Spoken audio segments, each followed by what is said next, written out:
moi, ce que je pense, c'est que la vieille génération est passée. Est passée. On ne peut pas, c'est fini. Mais pour le jeune, par exemple, il faut les intégrer dans des ateliers de sensibilisation. On peut, par exemple, au niveau des associations, on peut faire beaucoup de choses. Oui, oui, oui. On fait beaucoup de choses et on peut faire beaucoup de choses. Pourquoi? Parce que on peut, donc, dans certaines mesures, changer, prendre ou remplacer le parent. Par exemple, là où donc, leur présence fait défaut, on peut encadrer le jeune en leur faisant des ateliers de formation premièrement, des ateliers de sensibilisation, les intégrer, d'accord? Ne pas le victimiser, d'accord? Mais plutôt les intégrer et le responsabiliser, donc les encourager à aller vers les autres, d'accord, professer, d'accord, dire le méfait, montrer les... Oui, bien sûr, d'accord, et on organise chaque année des ateliers de formation et de sensibilisation pour le jeune, et je pense qu'au niveau de... Oui, oui, au niveau de la jeune génération aujourd'hui, je pense qu'ils sont... Oui, il y a de pères éducateurs, hein. Oui, d'accord. On peut nouer de partenariats, d'accord, avec le centre de santé, d'accord, le centre de développement communautaire et mettre en place de réseaux, d'accord, qui peuvent par exemple oui. Qui vont tirer les jeunes en dehors de ce cercle vicieux. Voilà. Juste moi, je pense que la base même d'un début de solution, c'est d'abord de considérer quelqu'un qui se drogue, pas comme quelqu'un qui est mauvais, mais quelqu'un qui est malade. D'accord. Et si déjà on moralise l'acte qu'il fait, c'est-à-dire comme s'il était quelqu'un de mauvais qu'il faut éviter, qu'il faut écarter de la société, stigmatiser, pointer du doigt, je pense qu'on va encore plus l'enfermer. Voilà. Et il va encore plus se réfugier dans cette bulle, puisque ce monde le rejette. D'accord. Donc il ne faut pas moraliser, il faut au contraire le considérer comme un malade. Et donc c'est pas... l'approcher, le laisser parler, comprendre pourquoi il fait, essayer de voir aussi comment on peut... Voilà, exactement. Aujourd'hui, les jeunes d'aujourd'hui, ils pensent que la société ne pense pas à eux. Certains problèmes, c'est qu'aujourd'hui, les jeunes, ils croient qu'ils ne sont pas considérés par la société. C'est qu'ils ont un rôle plus ou moins pas important. Et c'est totalement faux. Chaque pays a besoin de sa jeunesse. C'est que si une jeunesse bien encadrée, le futur est bien encadré de ce pays. C'est-à-dire tous ces jeunes qui actuellement dépendent de la drogue, c'est aussi des forces qu'il faut récupérer. Récupérer, exactement. Il faut essayer de faire revenir. Et je me demande, il y a une question que je me demande toujours, c'est que ces jeunes filles et garçons qui font ça aujourd'hui, quand ils seront mariés, quand ils auront une famille, c'est quoi? Quelle serait leur réaction? C'est ça, il faut penser au futur. Au futur, exactement. Il faut des projections dans 10 ans, dans 20 ans. Oui, dans 20 ans, dans le futur. Avoir une vision du futur. Exactement, oui. Après, je me demande aussi qui va s'occuper de ce pays. Si on a des jeunes aujourd'hui drogués, dépendants de la drogue, vulnérables, oui, et qui ne font pas leur intérêt, oui. Quel serait aujourd'hui le chemin de route de ce pays? Donc, il faut les accompagner d'abord, parce que eux, c'est la base du pays. Il faut prendre les exemples des pays occidentaux et les étrangers. C'est que ces jeunes, ils sont récupérés et on les donne des professions. C'est que des professions, des stages, on les apprend à... Oui, manuel, exactement, oui. On les apprend à faire ça, on les encadre et puis on les laisse pour eux-mêmes faire vivre leur famille. Surtout ça, c'est plutôt chez la réintégration, exactement, oui. Les adultes responsables, capables d'avoir leur propre destinée. Exact. Oui. Sohaib, vous voulez ajouter quelque chose? Déjà, je pense que les majeures solutions ont été dites. Mais premièrement, je vais commencer par la hausse de prix qu'a évoqué donc Abdelrahim. Il faut aussi le prix des drogues. On m'a dit que récemment, j'ai appris qu'en Europe, le prix de la cigarette varie entre 100 à 200 euros, non pas euros, mais francs du Djibouti, en euros, je sais pas. Donc, oui, donc ça, c'est des lois qu'on prend après pour monter les exactement. mensualités, Donc, en matière d'économie, la hausse de prix peut jouer un très grand rôle afin d'obliger le jeune à délaisser les drogues. Mais aussi, il faut embaucher le jeune. Il y a de jeunes qui sont dans les quartiers qui ne savent rien faire. Et cela peut jouer. Chômage. Exactement, il y a de jeunes diplômés qui ont pris la licence également et qui n'ont rien à faire. Donc la première chose qu'ils vont penser, comme on a dit, c'est la consommation de drogue. Et comme monsieur a dit, il faut les considérer comme bons. C'est-à-dire, j'ai vu même de personnes qui savent que ce qu'ils consomment, c'est pas bon. Ils veulent arrêter, mais ils ne sont pas capables. Ils ont besoin d'être aidés, il faut les aider. Exactement. C'est pourquoi donc il faut multiplier les formations et les séminaires qui apprennent le jeune, sensibilisation, qui apprennent le jeune que la drogue n'est pas bon, que ça apporte des effets négatifs et néfastes. Et je peux terminer comme ça. Très bien. Oui, alors, oui. Est-ce que quelqu'un peut s'en sortir tout seul? Est-ce que quelqu'un qui est dépendant peut un bon jour dire je vais arrêter tout seul? Est-ce qu'il peut y arriver? Ça dépend de. Quand Mohamed a dit non, hein, mais alors qu'est-ce qu'il a besoin comme structure d'accueil pour être accompagné? Déjà, la première structure, c'est la famille. Après, il y a les amis. À condition que ces amis eux-mêmes ne soient pas dans le cercle vicieux de la drogue. D'accord. Et ensuite, il y a aussi avoir un milieu, c'est-à-dire un travail qui te passionne, qui te motive, qui te donne envie de te lever le matin, d'accord, et d'aller travailler, et qui te donne un sens qui donne un sens à ta vie, c'est essentiel aussi, d'accord. Donc ces trois choses sont importantes. Après, il faut peut-être penser à créer des centres de désintoxication. Est-ce qu'on peut employer le mot, pardon? Désintoxication. Les États-Unis. Moi, je vais ajouter que diminuer le nombre d'ignorants. Que de diminuer le nombre d'ignorants dans le pays. Oui, que diminuer le nombre d'ignorants dans le pays. C'est-à-dire scolariser, oui. meilleure éducation. Oui. Même si qu'il n'y a pas seulement s'apprendre des choses théoriquement, non, mais pratiquement aussi. Parce qu'il y a certains qui ne sont pas forts en théorie, mais plutôt pratique. Donc il y a l'accompagnement.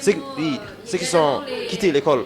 Il y a les volontés de l'individu, parce qu'on ne peut pas le soigner s'il ne veut pas le soigner. Donc il faut d'abord que. Non. S'il ne trouve pas le temps de gâter et qu'il est toujours obligé, parce qu'on dit que l'oisiveté est la mère de tous les fils. Oui. Donc s'il est toujours occupé par le travail et qu'on le charge, qu'on lui donne beaucoup de charges, donc il n'aura pas de temps à gâter, à être avec ses amis. Donc ses chances de gâter seront minimes. Après. Est-ce qu'on peut remplacer. Donc il est sur l'oisiveté, donc est-ce qu'on peut trouver d'autres occupations beaucoup plus bénéfiques qui les soustrairait un petit peu de ce cercle vicieux du cadre. Donc je pense qu'on peut avoir d'autres passions, mais qui sont beaucoup plus utiles et beaucoup plus formateurs. Moi, ma passion, je vous le dis, c'est la lecture. Alors, oui, exactement. Il y a aussi une solution médicale. Il y a, comme pour arrêter les cigarettes, il y a un chewing-gum. Je me rappelle son nom, mais. Il y a les cigarettes électroniques. C'est la même chose que ça. Ça bien. Tant que tu restes. Tu voulais dire quelque chose sur les. Qu'est-ce que tu vois comme solution? Déjà pour les drogues, à peine de les consommer, il y a ce qu'on appelle l'autosatisfaction. Donc la cervelle cherche automatiquement à se satisfaire. C'est pourquoi il est difficile de s'en sortir rapidement. Donc pour cela, comme le prof a dit, déjà il faut sortir de l'entourage. Après, il faut que la personne soit épaulée par la famille, par les amis, il y a tout. Et puis, il faut se préoccuper, chercher à se préoccuper. Donc, il y a des multitudes de passions. Par exemple, moi, j'aime apprendre l'informatique, chercher des trucs sur ça. Vous dites que c'est la lecture. La création, voilà. Ou bien on peut aller directement vers la religion. Donc, canaliser ce manque. Tout à fait. Cette oisiveté vers des choses qui sont beaucoup plus bénéfiques. Tout à fait. Alors peut-être une dernière question. Dans nos cultures à nous, dans nos racines à nous, est-ce qu'il y a des choses qui sont bénéfiques et qui pourraient nous aider à se sortir du cercle? Notre propre identité culturelle, religieuse, est-ce qu'il y a des... Oui. Exactement, avec les chiffres qu'avait évoqué M. Mohamed, 12 millions de francs joutes par jour, c'est beaucoup trop. Si on divise en deux ce chiffre, Oui. donc 6 millions pour les 4 et 6 millions pour former ces jeunes dans l'agriculture. Réinvestir, très Oui, bien. l'investir dans l'agriculture. Sachant que 3% de l'économie djiboutienne est basée sur l'agriculture. 3% c'est beaucoup faible. Oui. Alors, dans notre héritage culturel, quelles sont les références Il y a la culture, c'est-à-dire il y a la poésie. On est dans une culture vraiment très poétique, très riche. On n'a rien à oublier. il y a- Voilà, oui. exactement. Et aussi on peut revenir au...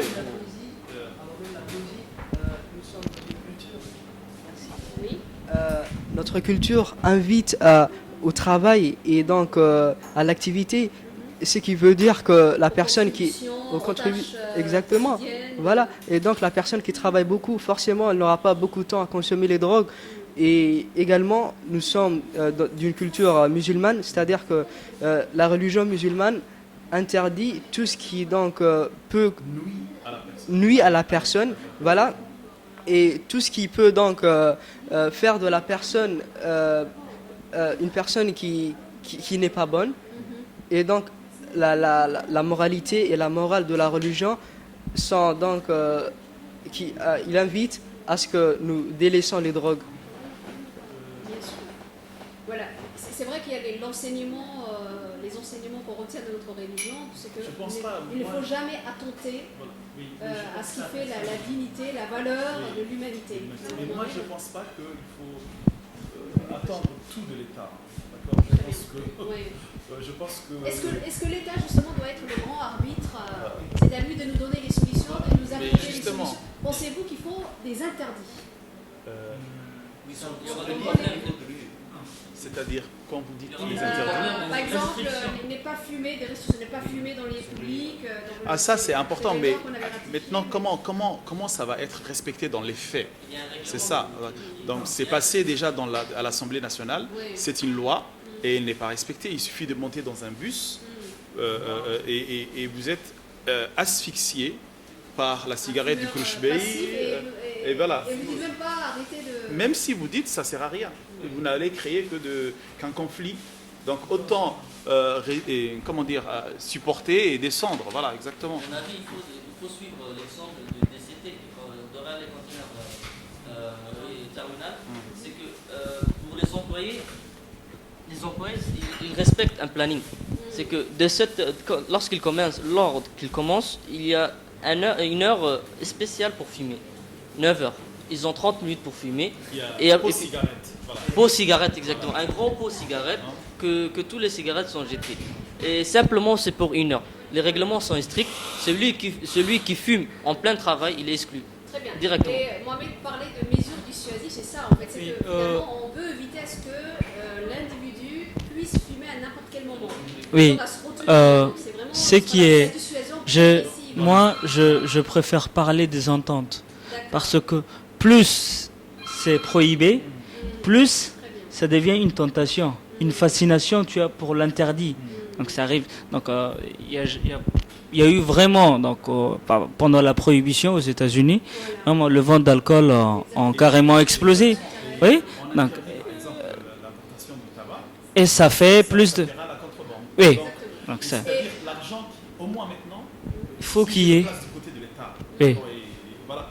Au moins l'argent maintenant, il y a des taxes, donc il y a quelque chose de légal. D'accord. Oui. Il y a des taxes, donc il y a au moins une rentrée économique Oui. et des recettes qui rentrent dans les caisses de l'État. Oui. Mais si on interdit et que c'est informel, Oui. même cet argent-là va échapper À l'État, d'accord. oui. Donc, Marché noir et tout ce que- finalement, c'est pas Je pense si, qu'il faut mieux, donc, il y ait un consensus. oui, exactement. D'accord. Donc, il faut qu'il y ait des ententes. Et je pense que c'est la seule manière pour pouvoir réussir à donc, trouver des solutions donc, viables et durables pour une société saine, pour une société garante de l'avenir, du futur de ces pays. D'accord. Et je pense que c'est le défi. D'accord, à relever par l'État, après par les organisations et après par les institutions. D'accord. Ok. Voilà. Oui. Je pense, Mouga, je pense qu'elle a un rôle à jouer. Oui, ils ont un rôle Très dominant. Notre rôle oui, symbolique pour eux, d'accord, et plus Donner l'exemple, mais oui. si nous-mêmes Voilà, je pense que les forces doivent vivre sont en nous. sont en nous. Donc, Je suis Ismaël Sougué, je suis assistant social. Avant, je travaillais au ministère de la Santé, mais maintenant, je travaille au Family Health International. J'ai beaucoup travaillé dans la prévention du VIH-Sida, mais ces derniers temps, je travaille aussi sur les aspects de prise en charge sociale des personnes vivant avec le VIH-Sida. C'est un aspect que je ne connaissais pas avant, mais qui est vraiment intéressant pour moi, pour mieux connaître les personnes vivant avec le VIH-Sida et pour prêter aussi, travailler avec eux pour prêter leur voix à la prévention aussi. C'est quelque chose qui est vraiment un peu complet. Voilà, en fait, aujourd'hui, nous allons travailler avec les jeunes sur les drogues. Et pour moi, les drogues, c'est toute substance consommée et qui intervient sur le comportement de la personne et sur la santé de la personne aussi, et qui a des conséquences néfastes sur la santé de la personne qui en consomme. Voilà à peu près une définition des drogues. Mais les drogues les plus prisées à Djibouti, elles sont très nombreuses et pourtant nous ne sommes pas un pays où il n'y a pas beaucoup de drogués, de drogues dures, mais il y a quand même un certain nombre de drogues qui sont quand même inquiétants ces dernières années.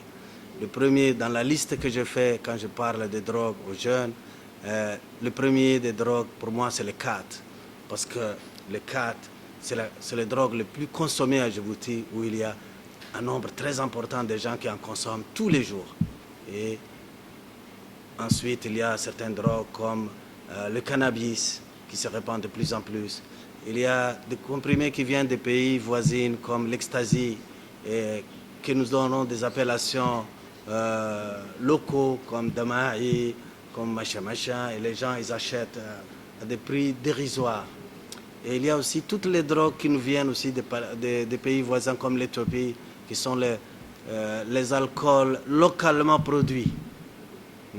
Et il y a ces derniers temps un alcool qui fait beaucoup de ravages, surtout à PK12, surtout au niveau du corridor, et à Djibouti, surtout au niveau des cartes 1, carte 2. On appelle screen new wave, c'est-à-dire sucette pour adultes. Et ça coûte moins cher. Ça vient avec des jerrycans jaunes d'Éthiopie. Il y a quelqu'un qui les emballe, qui met dans des petits ballots de plastique. Et puis on l'amène au réfrigérateur. Et la personne, elle est en train de sucer toute la journée. Et puis elle finit par tomber, par se trouver par terre. Ce sont toutes ces drogues. Pourquoi elles sont dangereuses pour moi? Parce qu'elles sont bon marché. Donc c'est à la portée des plus jeunes. À la portée des plus jeunes. Et surtout, ce qui m'inquiète, ce sont surtout les étudiants, les jeunes extrascolaires qui ne sont pas dans le circuit scolaire. Et surtout, quand je vois aussi le comportement des jeunes qui consomment les drogues, les effets des drogues sont vraiment inquiétants, sont terribles chez les jeunes.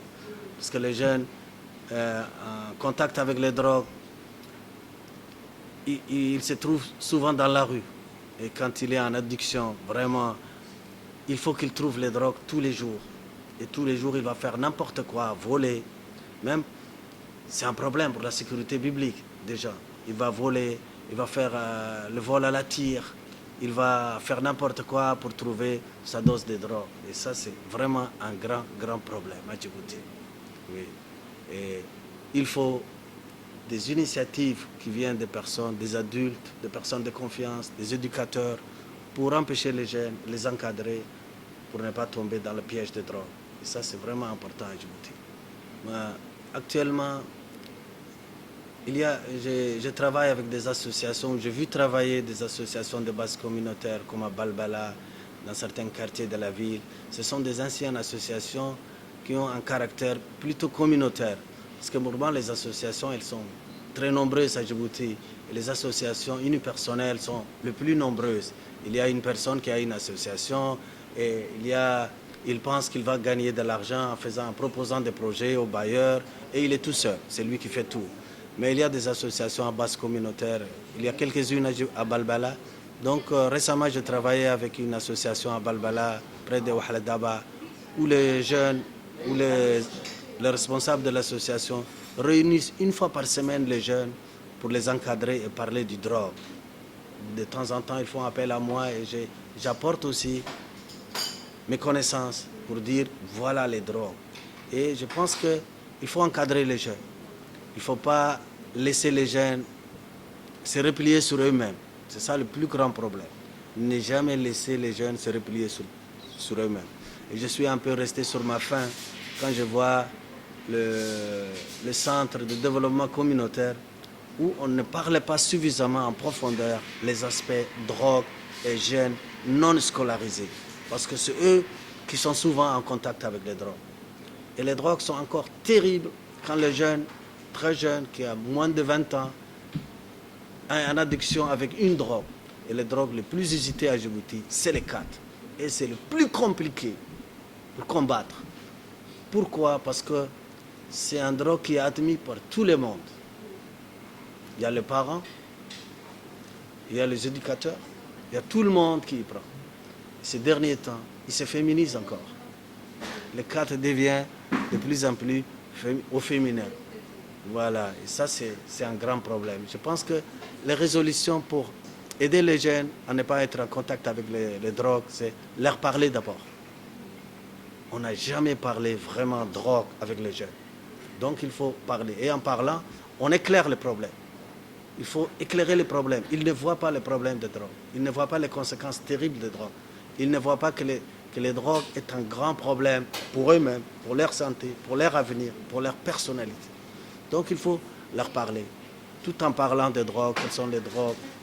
Pour moi, je parle souvent des drogues, même quand je parle de prévention VIH-Sida, parce que les gens qui sont en contact avec les drogues sont aussi les plus contaminés, les plus vulnérables, les plus contaminés, qui sont surtout les jeunes femmes, les jeunes garçons, les plus contaminés, ceux qui ont la plus haute prévalence, c'est ceux qui sont en contact avec les drogues.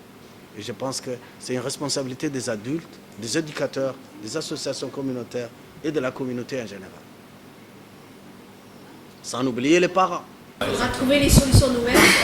Je pense que c'est les mots de la fin, donc je vous dis merci, Merci à vous à de nous toutes avoir, et à tous. voilà, de nous avoir invités.